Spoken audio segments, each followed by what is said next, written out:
Gente, seguindo então para falar de Cemitério dos Vivos, agora a gente vai para a narrativa propriamente dita. Então, assim, esse livro foi escrito em um período de internação do Lima Barreto no Hospital Nacional de Alienados do Rio. A edição que a maioria das pessoas acessou, a edição que tem na biblioteca, a edição que vocês compraram, é uma edição que tem assim, ó, Diário do Hospício e Cemitério dos Vivos. Diário do Hospício é o diário oficial do Lima Barreto, tá? Sobre essa segunda internação dele, que ele vai ser internado, desculpa aí, que ele vai ser internado por um parente perto do Natal por causa do alcoolismo. E aí ele tem uma internação compulsória e ele vai ficar lá dentro e nesse diário do hospício ele vai falar sobre a percepção Lima Barreto, Lima Barreto, contando um pouco sobre como era o tratamento no hospício, como ele percebia, com quem ele se comunicava. Só que essa parte do livro não cai na UFSC, porque são dois livros diferentes, tá? Diário do Hospício é um livro, Cemitério dos Vivos é outro. O Diário do Hospício é um diário, Cemitério dos Vivos é um romance, tá? Ou uma novela. Aqui tem a discussão se ele é um romance ou se é uma novela justamente por causa do tamanho, não pela complexidade. Alguns dizem que é uma novela porque ela é um conto curto e outros dizem que é um romance por causa da sua profundidade. Esse livro, gente, está inacabado. As últimas páginas dele não apontam um fim. Muitas vezes a gente lê livros que deixam o final em aberto propositalmente. Não é o caso de Cemitério dos Vivos, tá? Cemitério dos Vivos, ele foi publicado mesmo inacabado pela valorização que ele tem, certo? Mas ele é um livro que ficou sem fim mesmo porque o Lima morreu antes de acabar. Então vocês têm que se ligar nisso. Ele é um livro inacabado. E não é porque não tem que deixou um fim aberto. Não. Só não deu tempo de acabar porque ele morreu. Mas como ele é muito importante, acabou-se optando por divulgá-lo, por publicá-lo, tá? Então assim, tá aqui. Esse livro retrata ora uma tragédia pessoal, a vivência dele no hospício, ora uma tragédia familiar, casamento sem valor diante dos seus olhos, tá? Isso é dito aqui pelo Alfredo Bozzi, que é um dos principais teóricos da literatura brasileira, que ele esclarece que a obra compilada póstumamente divide-se em duas partes. A primeira é o Diário do Escritor, que eu falei antes, tá? Respectiva ao Casarão da Praia Vermelha, que é esse manicômio onde ele foi internado, e a segunda, um romance, esboçando a tragédia doméstica como fragmentos alternados entre as memórias do hospício. Duplamente interessante isto. Primeiro, porque ratifica a tragédia do personagem Mascarenhas.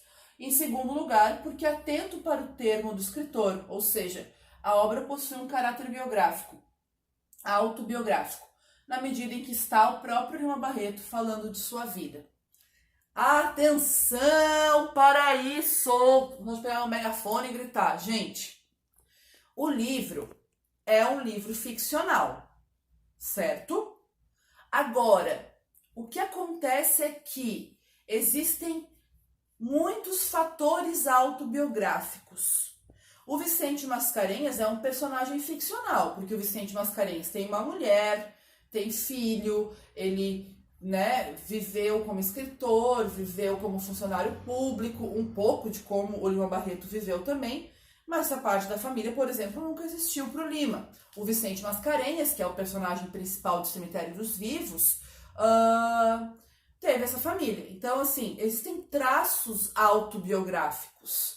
Há quem defenda centralmente que não é uma autobiografia, mas que Vicente Mascarenhas representa um alter ego possível de Lima Barreto, tá? Então, assim, é um livro ficcional que tem traços autobiográficos. Por favor, não se percam nisso. Então, assim, o livro representa um pouco a história da loucura e a história da república. Por quê? A gente tem um livro que começa falando da morte da Efigênia. Efigênia era a companheira do Vicente Mascarenhas, que morre super cedo de uma doença, deixa com ele um filho e a sogra. E a gente vê um pouco na narrativa do livro, quando ele conta sobre como era o trabalho do escritor, jornalista, como era pensar um grande livro naquele momento, como era o tratamento que os policiais davam para as pessoas nas ruas, como era a cidade, as suas disparidades. A gente também tem aqui um pouco a história da República, tá? Essa República velha, né, que a gente tem aí dos primeiros anos da nossa República. É também uma grande alegoria, tá? O Hospital Nacional de Alienados no Rio de Janeiro, que é o Hospital da Praia Vermelha, que é onde o próprio pai do Lima Barreto chegou a trabalhar e depois ele foi internado lá. Ele serve também como uma alegoria da loucura, uma maneira de olhar para a loucura de diversas formas. O livro tem uma linguagem muito mais fluida e muito mais popular.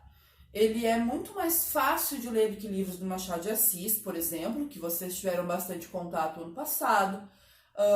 Ele, por ser um homem mais popular e ter mais tentativas de atingir as camadas populares, o Lima Barreto, então, facilita na sua linguagem. Volto a dizer. O fato de facilitar na linguagem lá no início do século XX não quer dizer que vai ser facílimo pra gente, tá? Principalmente a gente que não está acostumado a fazer leituras de linguagens mais antigas.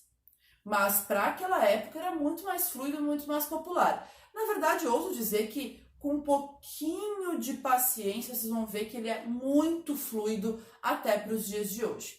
Então, é uma linguagem que traz elementos da oralidade, uma linguagem que as frases são bem completas, as ideias são bem descritas, não fica truncado, não fica tipo longuíssimas descrições, tem ações, tem diálogos, é uma linguagem mais facilitada, que não é típica só do Cemitério dos Vivos, mas é típica de toda a narrativa do Lima Barreto. Então, assim, a narrativa ela é não linear. Por quê? Lá no início do livro, a gente vê a morte, né, da Efigênia, que é a esposa dele. Ele fala, a Efigênia diz, olha, eu vou morrer, eu gostaria de poder cuidar mais de você, tenho medo de como vai ser o seu futuro sem mim, né, tem que cuidar do nosso filho, e aí a gente já fica sabendo também que ele tem um filho, né, que tá aqui, o nome do menino é Boaventura, tá? A gente já volta nele. E ele vai contar inicialmente a morte da Efigênia e depois ele volta no tempo para contar que ele chega na capital, que ele tem um amigo que leva ele para uma pensão. Nessa pensão ele conhece a Efigênia e também vai conhecer a viúva Clementina Dias, que é a mãe da Efigênia e nesse momento dona da pensão. Então ele vai lá, começa a conversar. E ele é um grande fã de literatura, assim, ele escreve, ele tem sonho de ser um grande escritor, e ele também é um leitor dos parnasianos, sim, aqueles que ninguém gosta, aqueles que não fazem nenhum sentido, mas à época faziam muito sentido. E a Efigênia se interessa por ele, só que ele é um cara que diz que tem muito medo de mulheres, ele não consegue conversar com mulheres, ele é muito tímido, ele se sente oprimido pela falação, pelos papos, ele não consegue, ele tem um grande bloqueio com mulheres. E a Efigênia super conversa com ele e ele super fica tímido. E aí ele vai vivendo ali na pensão, só que a viúva Clementina precisa sair de lá, porque ela fica doente, então ela vai morar na periferia junto com a filha, e um dia ele resolve que vai visitá-las. Ao ir visitá-las, vê a Clementina na cama e tal, e aí acontece uma coisa bastante inesperada, porque a essa época, quem pedia alguém em casamento era o homem que pedia a mulher em casamento. Acontece que chega um momento que eles estão conversando, daí a dona Clementina diz assim, ó, vai lá para a sala conversar com ele, vocês têm que conversar. A Efigênia leva o Mascarenhas para a sala e pede ele em casamento. E ele meio que tipo, tá bom, aceito, né? Fica naquela coisa meio estranha, assim, porque ele não tinha muita certeza se ia casar ou não, acaba casando. Ele consegue manter, ele vai viver com elas na mesma casa, tem um emprego comum, né? Emprego que a gente chama de emprego de gabinete, esses empregos burocráticos, e também trabalha num jornal. Nesse jornal, ele trabalha fazendo um jornal mais de humor, de piadas, de anedotas, de críticas. Só que o Mascarenhas tem o grande sonho da vida dele, que é o sonho de ser um grande escritor, de escrever um livro importante, tá? Só que aí o que acontece? Nessa história, a gente vê que ele vai acabar se envolvendo com álcool. Porque assim, ele tá lá bem faceiro, bem feliz com todo mundo, e acaba que ele olha e pensa, vou sair com os meus amigos para tomar algo depois do trabalho. E aí ele começa a tomar algo depois do trabalho. E isso se repete. E a Efigênia, ela não fala nada. Ela sempre espera por ele, ele chega, ele diz a princípio não incomoda, não tem nenhum problema. Só que com o nascimento do filho, ele acaba ficando mais tempo distante de casa e acaba bebendo muito. Ele ganha uma grana, pede um financiamento e a Efigênia influencia ele a usar esse dinheiro para tentar lançar o grande projeto da vida dele, que é um romance de profundidade, de qualidade. E acaba que não dá muito certo, assim, ele não consegue ter divulgação, ele acaba sendo escanteado por diversas editoras e ele fracassa nesse sentido. Então tem o filho ele vai se desenvolvendo e ele acredita que o filho tem algum tipo de atraso mental, porque o menino não consegue se desenvolver e ele acha que ele é muito mimado, que tem que ser mais duro com o menino para ele aprender, porque ele não consegue ler, porque ele não consegue fazer conta. Então existe uma pressão toda e o nível de álcool vai aumentando, tá? Já continua a narrativa. Vamos olhar rapidinho aqui para os nossos personagens. Então a gente tem o Vicente Mascarenhas, que é um funcionário público de família simples e não se dá bem com mulheres e é alcoólatra, tá? Se parar para pensar, é quase o alter ego do nosso Lima Barreto.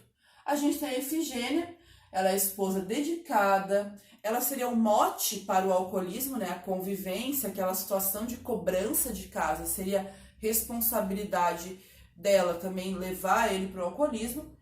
E tem a característica que é interessante que ele fala, não era feia nem bonita, era pequena, parecia uma gatinha. Uma coisa tipo, aceitável casar-se com ela. Enfim, o pai do Vicente Mascarenhas também é alcoólatra, foi preso e essa mãe morreu quando era pequeno. Quero abrir um parênteses aqui. O Mascarenhas, ele começa a estudar, tá? Ele começa a estudar direito.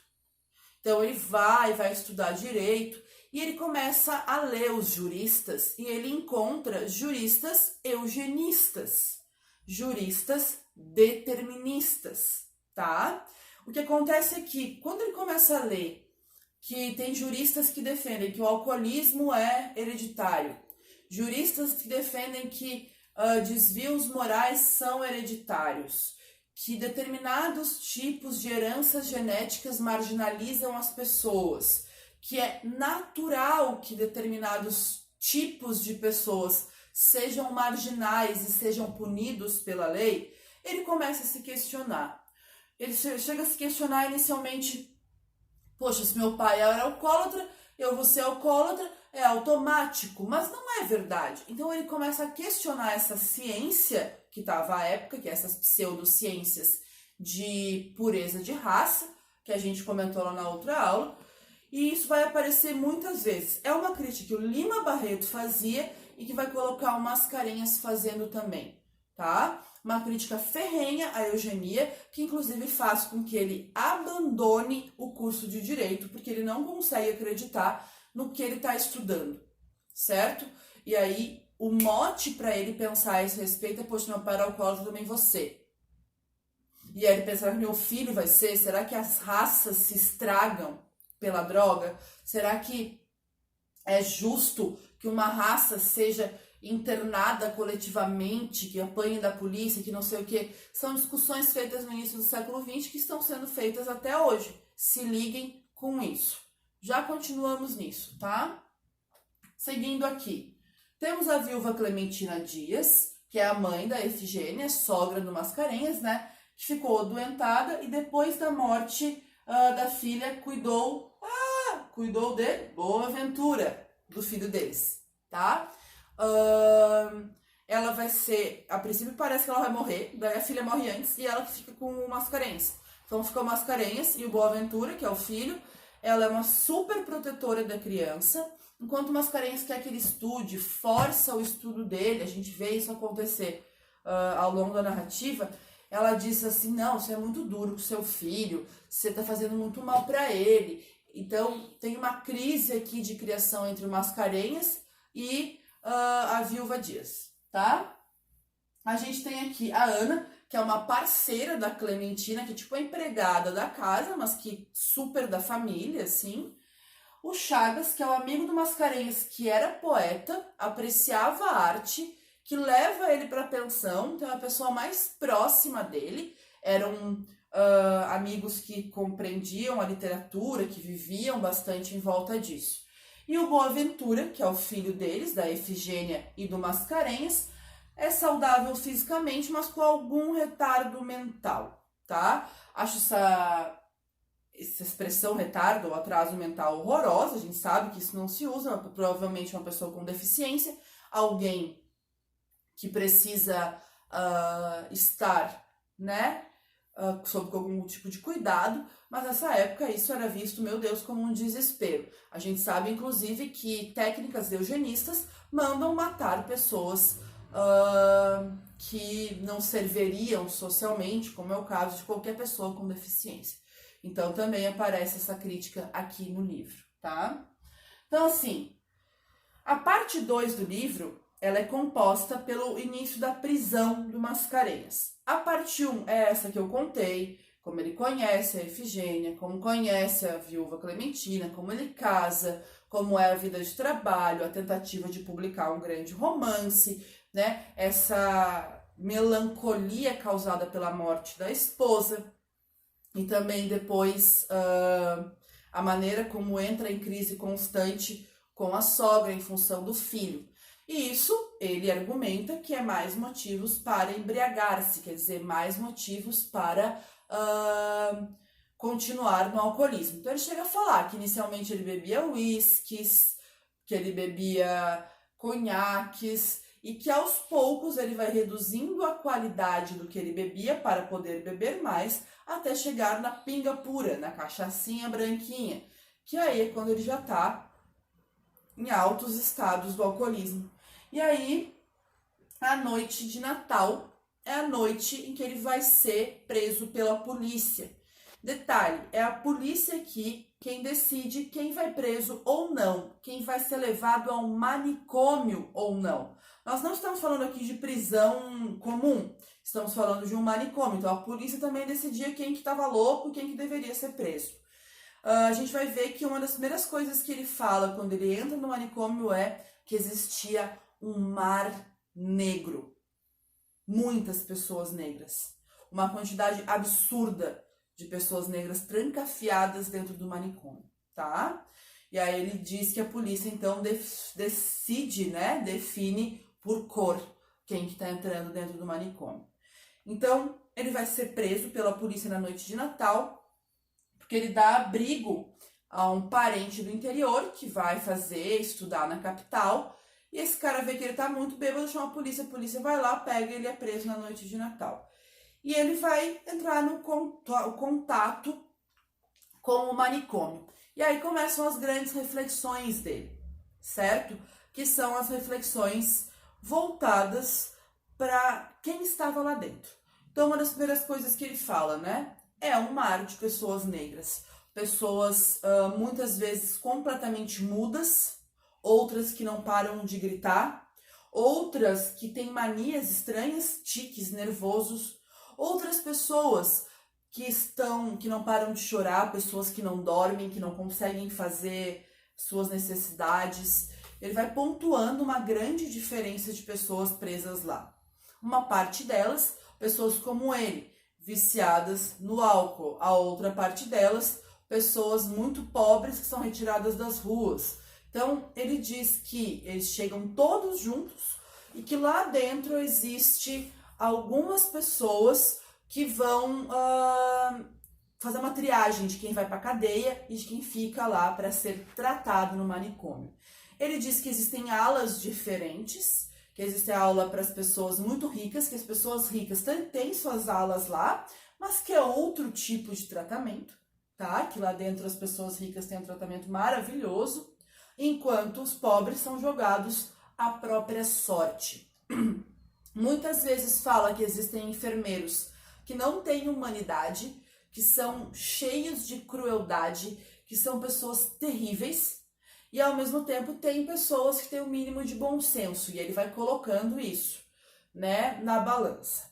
E aí tem algumas cenas que são bastante chocantes. Uma das primeiras cenas é que dentro do manicômio é tudo meio separado por grade, e aí ele tá num lado da grade, e de repente um menino, um jovem, tá, agarra o braço dele, puxa ele contra a grade e fala: o senhor tá aqui por assassinato? Ele fala: não, porque eu tô aqui por assassinato.